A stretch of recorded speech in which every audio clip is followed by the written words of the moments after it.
தலைநகர் தமிழ் சங்கமும் கன்னியாகுமரி மாவட்ட வரலாற்று பேரவையும் ஏரிக்கரை இலக்கிய வட்டமும் இணைந்து எல்லைப்போர் தியாகியர் நாளை நாம் நினைவு கூர்கிறோம். இந்த நிகழ்ச்சியில் இவ்வளவு நேரமும் நிகழ்ச்சியை தொகுத்து வழங்கிய சென்னை தியாகராய நகரில் உள்ள ராமகிருஷ்ணா மிஷன் அரசு உதவி பெறும் மகளிர் மேல்நிலை பள்ளியின் முதுநிலை தமிழாசிரியர் கவிஞர் இல சாந்தா அவர்களுக்கு, மண்டிவாக்கத்தில் உள்ள அரசு உயர்நிலை பள்ளியில் அறிவியல் ஆசிரியராக பணியாற்றி பணி நிறைவு பெற்ற திருமதி சு சே செல்வத்தங்கம் அவர்கள் சால்வை அணிவித்து மரியாதையை வழங்குவார்.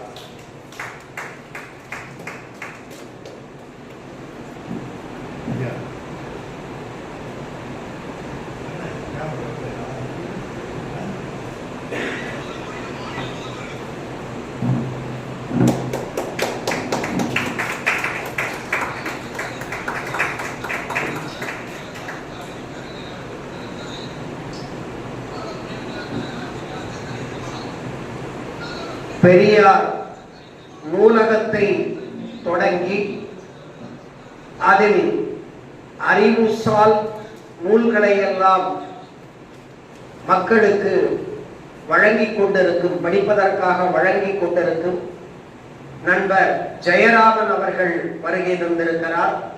அவருக்கு இந்த 3 புத்தகங்களையும் குமரி செழியன் அவர்களை வழங்குமாறு அன்போடு கேட்டுக்கொள்கிறேன்.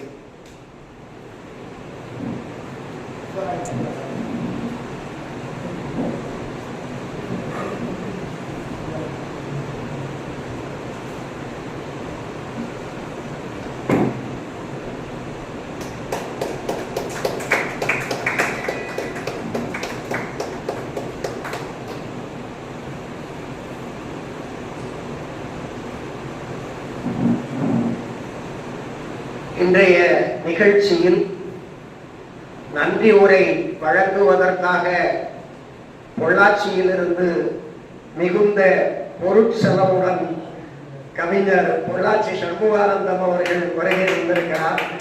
அவருக்கு இந்த சால்வையை அணிவிக்குமாறு பெருமாள் அவர்களை கேட்டுக்கொள்கிறேன். விமானத்தில் பறந்து வந்தார். விமான கட்டணம் கொடுத்துட்டா பரவாயில்லையா?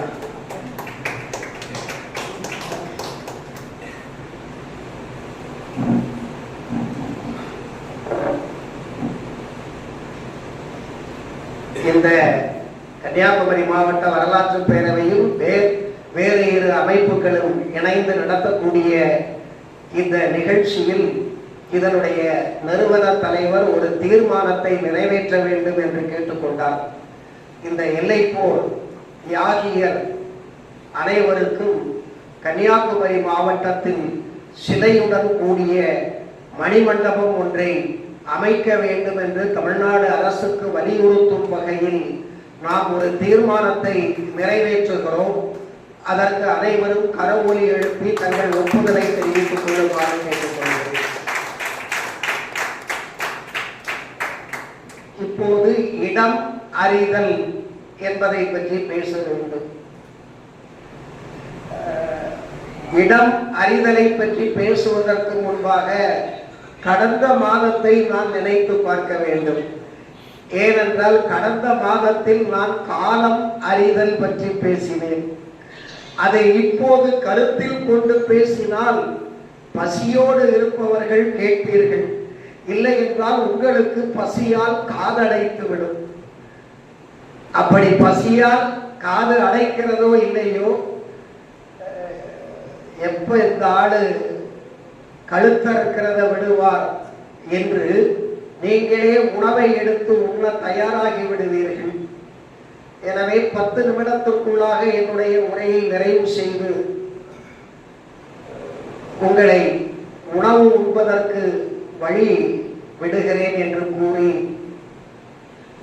இடம் ரொம்ப கட்டாயம். ஒரு போர் எங்கு நடக்கிறது அப்படின்னா அந்த போர் நடக்கக்கூடிய இடத்தை வைத்து வெற்றி தீர்மானிக்கப்படும். அயல் நாட்டில் போய் முற்றுகையிட்டு வெற்றி பெறுவது கொஞ்சம் கஷ்டம். இன்னொரு நாட்டை முற்றுகையிடுவதற்காக பல மைல் தூரத்திற்கு படையை நடத்தி சென்று அந்த பல மைல் தூரத்திற்கு உணவுப் பொருட்களை எடுத்து சென்று என்னை போன்ற நோஞ்சான் படை வீரர்களை ஆறுதல் சொல்லி அழைத்து கொண்டு போய் சண்டை போடுவது அவ்வளவு எளிதானதல்ல. சண்டை நடக்கக்கூடிய காலத்தில், முற்றுகையிட்டு இருக்கக்கூடிய காலத்தில் அவர்கள் எவ்வளவு துன்பப்பட வேண்டியது இருக்கும் என்று நான் நினைத்து பார்த்திருக்கிறேன். பாரியை வீழ்த்துவதற்காக மூவேந்தரும் போய் முற்றுகையிட்டார்கள் பரம்புமலையில் என்று கேள்விப்பட்டேன். இப்ப இவங்க சாப்பாட்டுக்கு என்ன பண்ணியிருப்பாங்க? இவங்க பரம்புமலையை சுற்றி முற்றுகையிட்டு இருக்கிறார்கள். கோட்டைக்குள் இருக்கிறார் பாரி, அவனுக்கு எல்லாம் இருக்கிறது. அது மட்டும் இல்லாமல் பறவைகளெல்லாம் தானியங்களை பறந்து கொண்டு போய் அவனுக்கு வழங்கின என்று நாம் பார்க்கிறோம். எனவே போரில் அந்த போர் நடக்கக்கூடிய இடம் மிகவும் முக்கியமானது. நரி வலிமையானதா,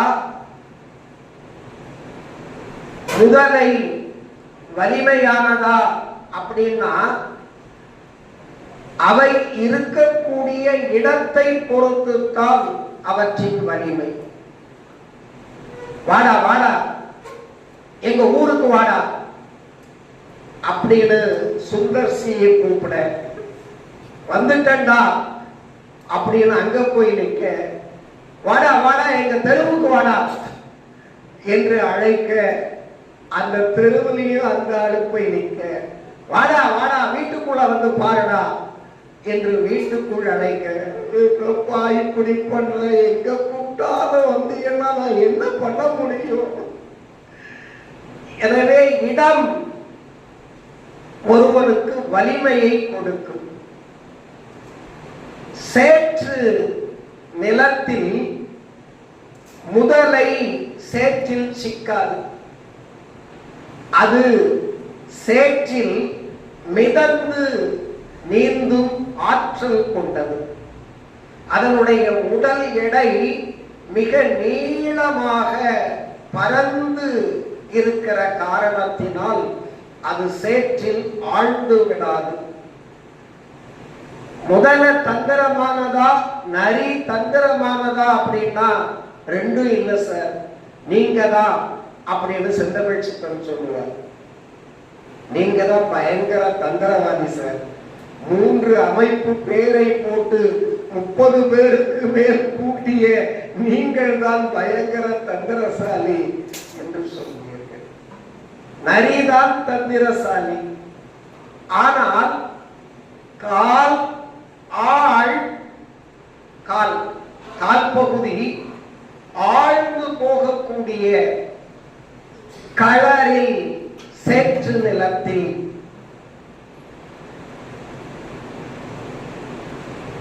யானையை கூட என்ன செய்யணும்? முதல்ல நரி அடிச்சிடும். அந்த இடம்தான், யானைதான் வலிமையானது. அதுவும் கண் அஞ்சா, வேல் ஆள் முகத்த களிறு.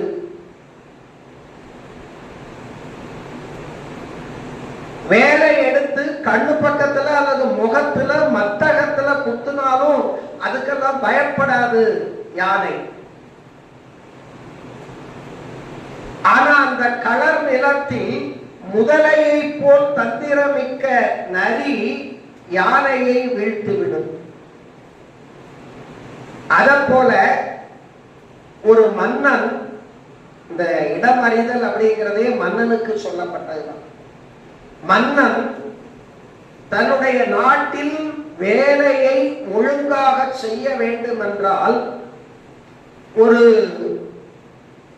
வேலையை செய்வதற்கான இடத்தை சரியாக உருவாக்கி கொடுக்க வேண்டும். பொருளாதாரத்திற்கு அடிப்படையாக இருக்கக்கூடியது எது அப்படின்னா லேண்ட், நிலம். முதல்ல ஒரு தொழிற்சாலை அமைந்திருக்கக்கூடிய இடம் கட்டாயம். அதுக்கு அடுத்து தான் லேபர் அப்படிங்கிறார். தொழில் நிறுவனம், அந்த நிறுவனம் இருந்தால் தொழிலாளி, இந்த ரெண்டு பேரும் இருந்தாதான் முதலீடு, கேபிட்டல். இந்த மூணும் உருவானாதான் ஆர்கனைசேஷன் என்ற நிர்வாகம் என்று சொல்லுவார். அப்ப பொருளாதார வல்லுநர்களும் இடம் அறிந்து ஒரு தொழிலகம் அமைய வேண்டும் என்று சொல்லுகிறார்கள். நான் கூட அலைண்டா படிச்சேன் எக்கனாமிக்ஸ் அப்படின்னு முகில்சன் நினைச்சு பார்க்கிறாரு. லேண்ட், லேபர், கேபிட்டல், ஆர்கனைசேஷன் படிச்சிருப்பனே என்று நினைத்து பார்க்கிறார். கன்னியாகுமரி மாவட்டத்தில் ரப்பர் தொழிற்சாலை அமைந்தால் சிறப்பு. சென்னையில ரப்பர் தொழிற்சாலை அமைந்தால், பண்ருட்டியில முந்திரி தொழிற்சாலை அமைந்தால் சிறப்பு.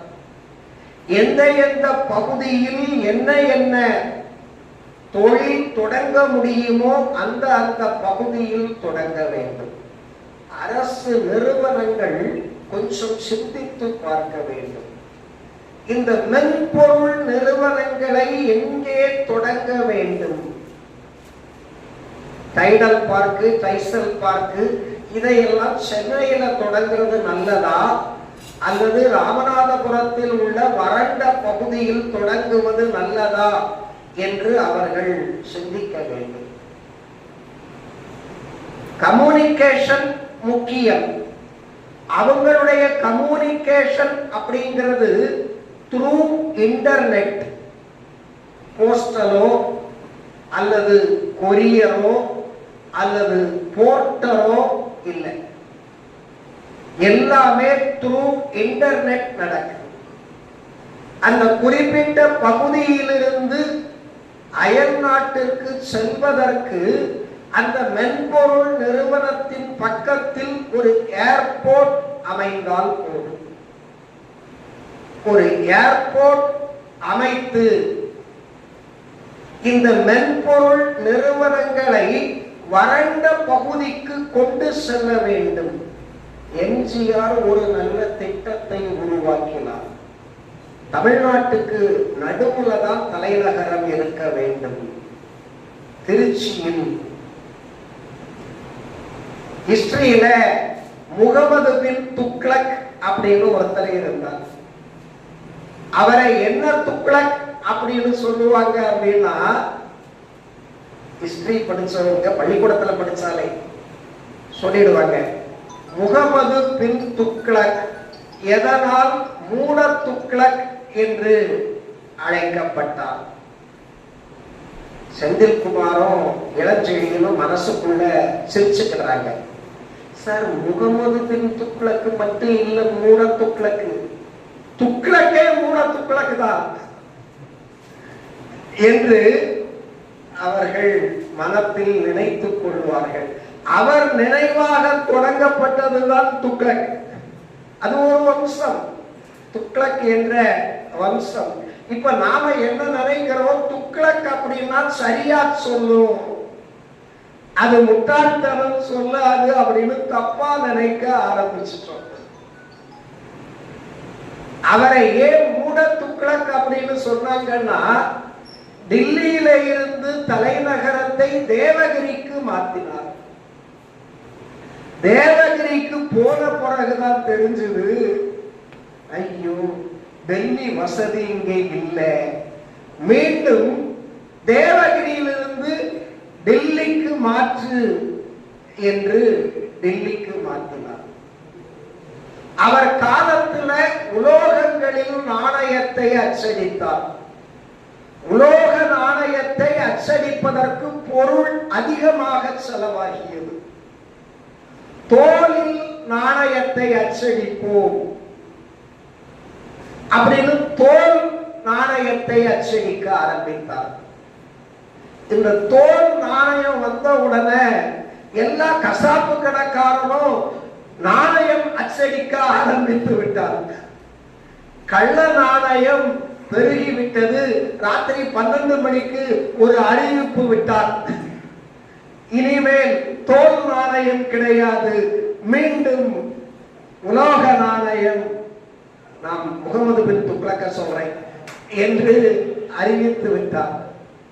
அப்படி காலம் இடம் அறிந்துதான் ஒரு மன்னன் செயல்பட வேண்டும்.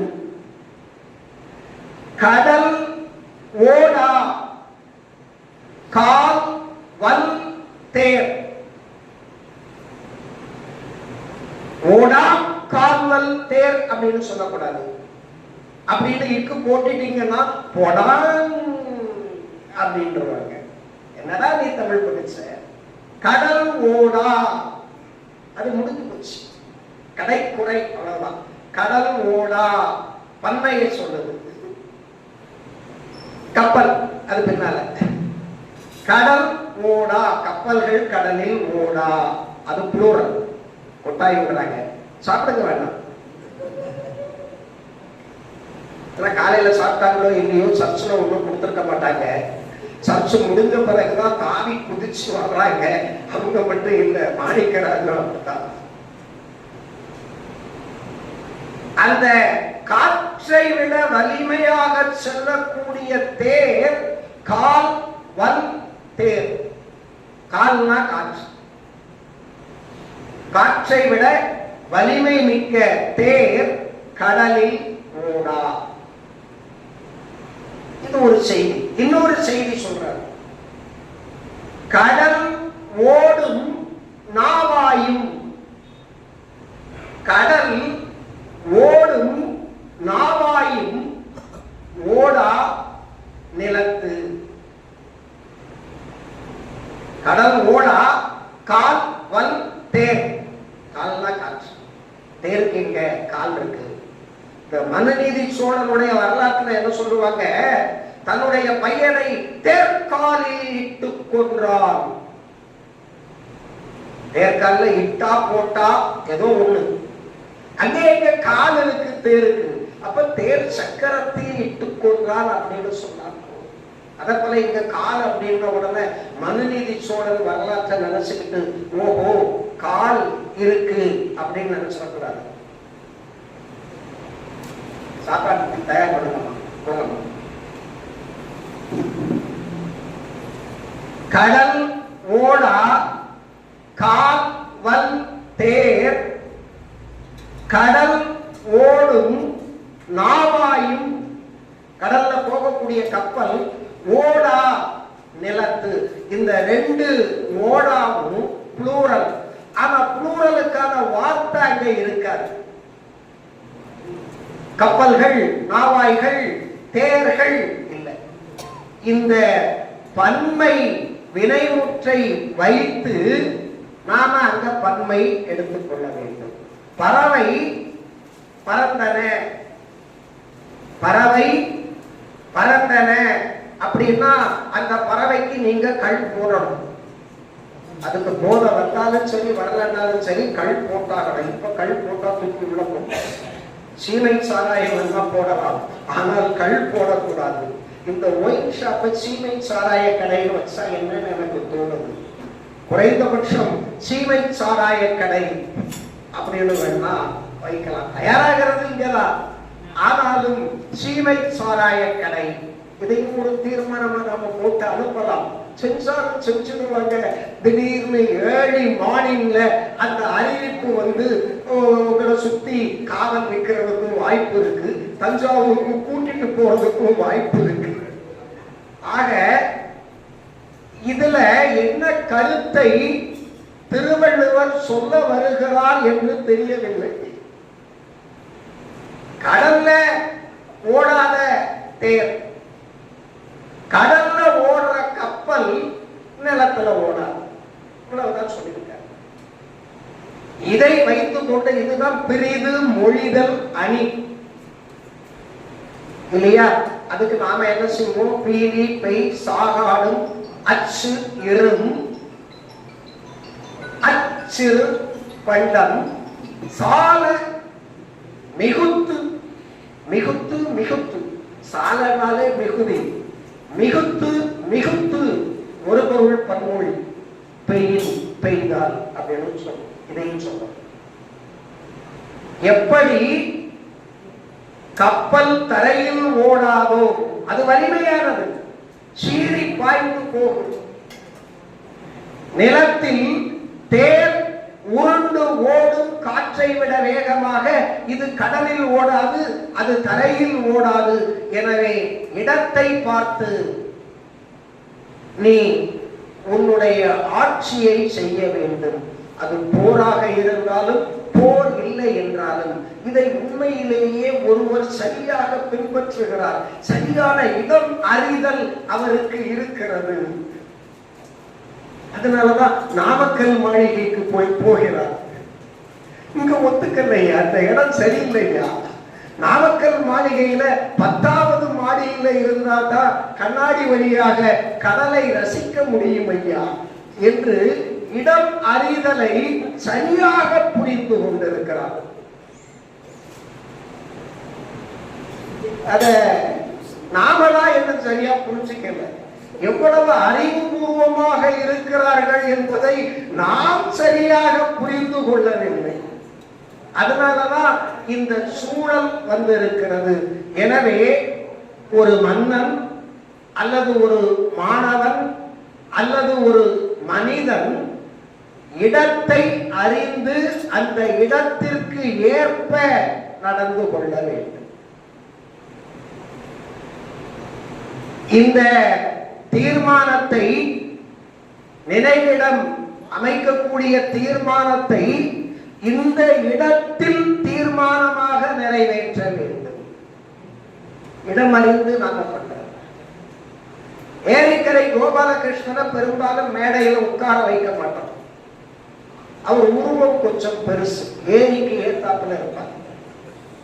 இன்றைக்கு அவரை மேடையில் அமர வைத்தோம். ஏன்னா நடத்துறார் அவர், அவரும் இணைந்து நடத்துகிறார். எனவே அவரை மேடையில் வைத்தோம். சிப்ஸ் உபயம் அவர்தான். இன்னைக்கு இந்த ஏட்டங்காய் சிப்ஸ் எங்க ஊர்ல, உங்க ஊர்ல நேந்திரங்காய் சிப்ஸ் அவர்தான் உபயம். இன்னும் வேறையும் நிறைய உபயம் கொடுப்பாரு. என்னுடைய உபாயம் இல்லை. அந்த அளவுக்கு அவர்கிட்ட தந்திரத்தை பயன்படுத்த வேண்டிய தேவையே கிடையாது. நேரடிதான் எல்லாம், தடாலடி. அவர் கொடுக்கிறேன்னா கொடுத்துட்டு வரும். இது என்ன பிரமாதம் அப்படின்னு வழங்கக்கூடிய வள்ளல் உண்மையிலேயே நல்ல மனம் கொண்டவர். எனவே இடம் அறிந்து நாம் எதையும் செயல்படுத்த வேண்டும் என்று கூறி திருக்குறள்ல மட்டும் சில நுணுக்கமான சொற்களையும் கவனித்து பொருள் புரிந்து படிக்க வேண்டும்.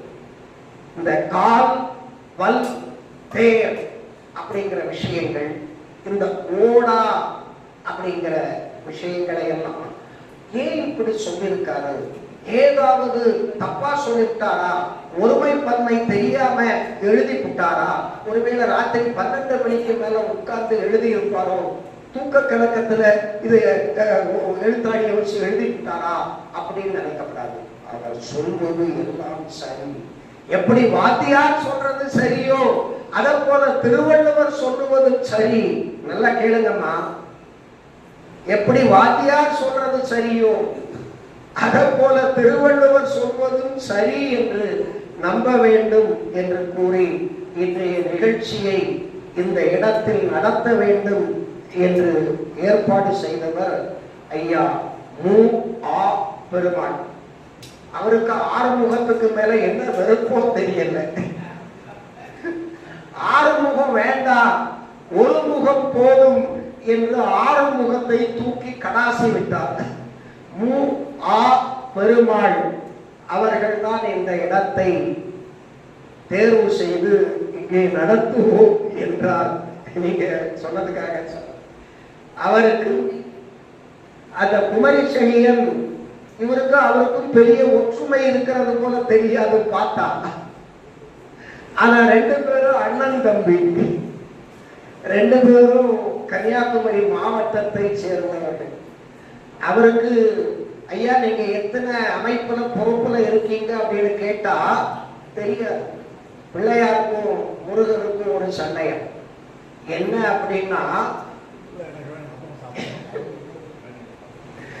இந்த பிள்ளையார் என்ன பண்றாரா 1 2 3 4 5 6 அப்படின்னு முருகனுடைய தலையை எண்ணி பார்க்கிறாராம். 1 2 3 4 5 6 அப்படின்னு. உடனே இந்த முருகன் என்ன பண்றாரா, விட்டேனா பார், என்னையா நீ என்ற 6 தலைகள் அப்படின்னு கேலி பண்ற அப்படின்னு அவருடைய துதிக்கை இருக்கு இல்லையா, நீள வாய் ஞான்ற வாய் அப்படின்னு தானே அம்மையார் பாடுவாங்க. ஞான்ற வாய், ஞான்றனா தொங்கு, ஞான் அப்படின்னா தொங்குறது, நாளும் அப்படின்னாலும் தொங்குறது. அதனாலதான் ஞானம்னு பேர் வச்சிருக்கிறோம்.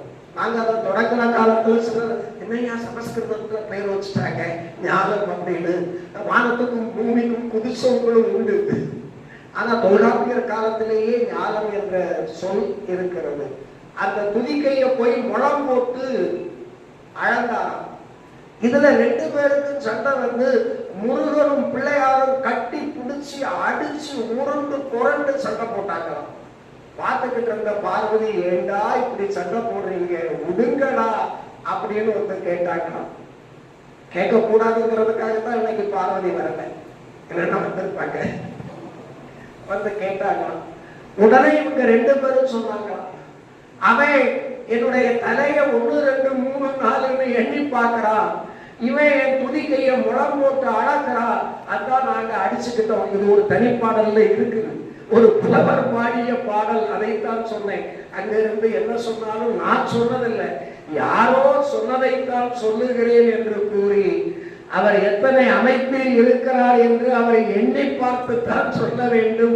அத்தனை அமைப்புகளுக்கு பொறுப்பாளராக இருக்கிறார் குமரி செழியன். அவருக்கும் இதுவரைக்கும் சாப்பாட்டை மறந்து கேட்டுக்கிட்டு இருக்காரு ஐயா டாக்டர் சம்பத் அவர்கள். அவருக்கு ஒரு பட்டம் கொடுக்கறதுனால தான் நான் என்ன சொல்லுவேன், சஃபாரி வேந்தர் அப்படின்னு அவருக்கு ஒரு பட்டம் கொடுப்பேன். சஃபாரி இல்லாமல் அவரை பார்க்க முடியாது.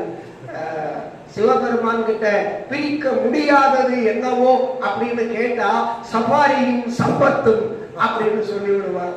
அப்படிப்பட்ட மிகப்பெரிய அறிவாளி. உங்களை போன்ற அனைவருக்கும் ஐயா ஜெயராமன் மனப்பூர்வமாக புத்தகத்தை பெற்றுக்கொண்டார். அவருக்கும் நிகழ்ச்சியை நிலையாண்மை செய்த இனி நன்றி உரை ஆற்ற இருக்கக்கூடிய அனைவருக்கும் நன்றி, வணக்கம்.